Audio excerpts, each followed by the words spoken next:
हाय, hello, नमस्कार. आज खूप दिवसांनी असा तूप लावलेला ब्रेड आणि चहाचा नाश्ता केला. आता म्हटलं भाजीला काय बनवावं म्हणून फ्रीजमध्ये बघतच होते, तर कोपऱ्यात ही गवार दिसली. तर म्हटलं चला आता हिलाच बनवू. तर मी आधी मस्त गवार धुवून तिला छान परतवून घेतली. मग त्याच कढईमध्ये तेल टाकलं. तेल टाकल्यानंतर मग जिरे मोहरीची फोडणी, कांदा, कांदा परतला की त्याला मग एकटं नको वाटायला म्हणून त्याच्यासोबत टाकली गवार. मग ह्या दोघांना थोडा वेळ थोडं एकटं सोडलं म्हणजे थोडंसं परतून घेतलं आणि मग त्यांना लावली हळद म्हणजे टाकली हळद आणि आपले मसाले. मसाल्यांमध्ये इथं मी फक्त घरचा कांदा लसूण मसाला वापरलेला आहे. मग टाकलं मीठ.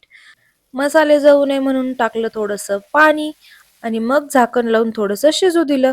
आता मला बनवायचं होतं कूट. तर मी इथं तुम्हाला एक ट्रिक दाखवते, तुम्ही नक्की यूज करा. आपल्याकडे अशा प्रकारचे जे झारे म्हणतो आपण ते असतात ना, तर त्याचा आपण असा फोलं जी असतात शेंगदाण्याची ती रिमूव्ह करायसाठी चांगला वापर करू शकतो. कारण आपण ना हे पाखडतो तर घरात खूप कचरा होतो. सो मी ही ट्रिक ना YouTubeवरूनच शिकले होते.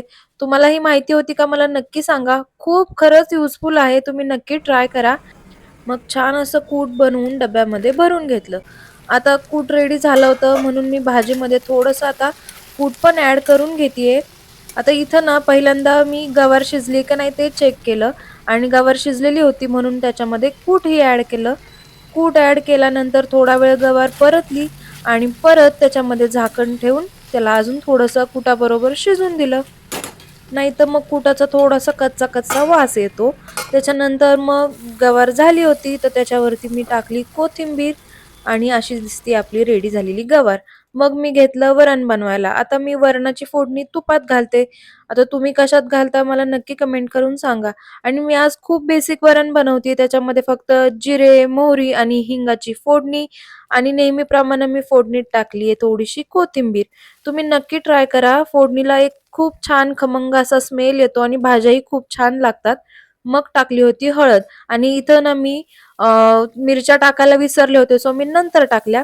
मग ॲड केली डाळ आणि थोडंसं गरम पाणी. मग वरून भुरभुरली कोथिंबीर आणि असं रेडी झालं आपलं वरण.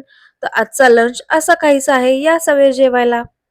प्रत्येक सॅटर्डे संडेला काही स्पेशल असो नाहीतरी नसो, पण झी सिनेमा मात्र आपल्याला कधीही डिसअपॉइंट करत नाही.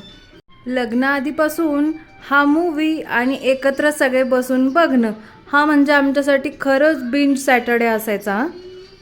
माझे काका ना चेष्टेत मला नेहमी म्हणायचे, "ह्याचा आता कितवा अध्याय चालू आहे बाई तुझ्या पारायणाचा?" सो असा होता आजचा माझा दिवस. भेटू नेक्स्ट व्लॉगमध्ये. बाय.